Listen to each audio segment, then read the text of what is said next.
Hello, it's Polish Pol VR. Welcome to the channel. Today we are here to do some more virtual reality news for PCVR, PlayStation VR 2 and MetaQuest platforms. Let's go! And today we're gonna talk about Dark Trip. The game is available as early access on MetaQuest, but also it's coming to PCVR. The developers struggled to put it on the Steam store. It's quite interesting story. There was few blockages put on them, some censorship, what they have to fight and why they had to fight it. I'm gonna tell you, because I'm about to read you a quick description of the game and then you will realize why. Dark Trip is an indie psychedelic escape room where a detective eats pills to solve puzzles and relies on own hallucinations to investigate an eerie crime case. It's all happening in Germantown. It's got those BDSM vibes, as well as drugs use, as well as Nazi vibes and Nazi just shit spread around the game. So all in all, Steam was like, So anyway, the developer put a press release today and they're saying why it's happened. It's a very interesting story. After more than 2 months of bureaucratic back and forth with Steam's review team, Dark Trip has finally secured its presence on the platform. Despite the page being merely a coming soon listing, Steam reviewers insisted on a full demo build due to the game's psychedelic narrative involving Nazi themes. Without a complete build for review, Steam refused to approve the page's publication. The most absurd hurdle came when Steam demanded that iTales VR upload the build via SteamPipe, only for SteamPipe to malfunction until the page was first approved. This created a frustrating catch-22, which developers ultimately circumvented by packaging the build into a password-protected archive and sending it via Google Drive to Steam review team. Holy shit, they have to do what, US military security does. Use Google to share their secrets. Anyway, they do say their game is cursed, but all in all, they showed some new screenshots on the Steam. All in all, looking good, but I definitely hope that the hand model gonna look. I mean, on the screenshots. Now, listen. On the screenshots, you've got gloves and everything, while in this trailer, it's just those hands without like nails or any detail in them. So hopefully, them 2 extra screenshots with new hand model, because you see your hands a lot in VR. I cannot have just fucking skin and nothing else, no detail. But I'm assuming that's gonna change when the full game release. Anyway, interesting story. I'm talking a lot about this game. It's out in early access on Quest. I didn't bought it because I was hoping for it to come on PC, because of course I would like to play it in a best possible way. When it comes to PSVR 2 version, I'm not even gonna ask the developers, because Sony definitely won't allow those themes on their store. Anyway, moving on to the next story, let's speak a bit about Aces of Thunder. Yesterday the developer posted April Fool's post where they said you can like buy yourself silly clothes and wear them in your aircraft as long as you wear in flying goggles. Of course, 1st of April gone now and it's time to get serious.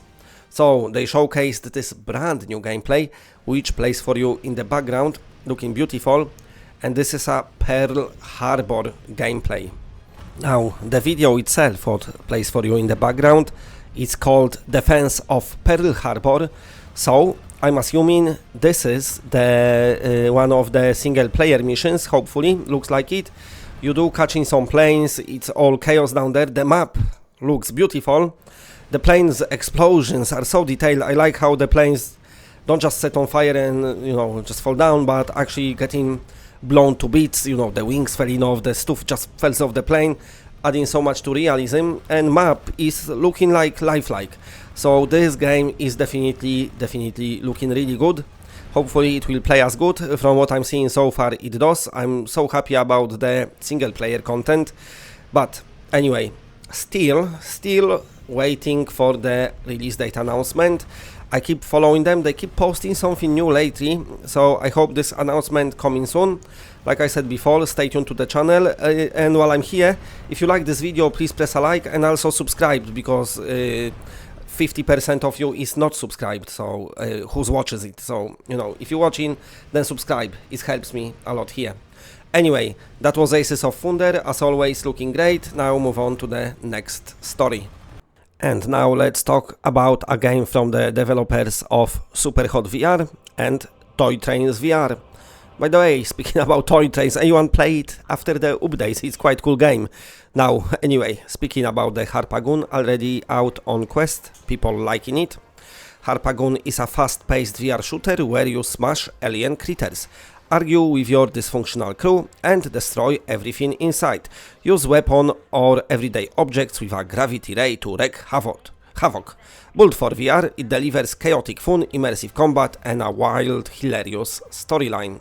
That's the meaning and the message, and even though it's out on Quest, it's coming soon to Steam, but also to PlayStation VR 2, and the store page for PlayStation VR 2 version of the game got the release date, so the game will come on the 4th of... wait, no, it's American date, what I'm talking about. 10th of April 2025.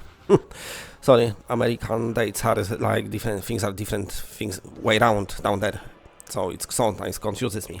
So yeah, that's the release date. If you like Superhot, you probably want to play more of it, but you can't. Saying that, this has got good reviews, like I said, Quest people liked it, so hopefully PSVR 2 people will like it as well.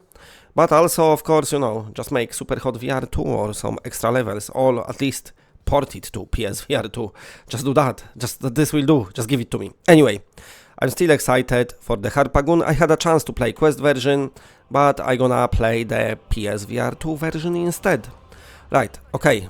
And now we're gonna talk about Undead Citadel, all the versions, PSVR 2 included. First of all, let's talk about PCVR, Quest, well, and PSVR 2.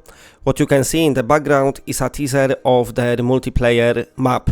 And basically what the developer is saying on Discord, while we are at the early stages of the development, here is a small look around those ominous and mystical looking temples for the work in progress multiplayer mode.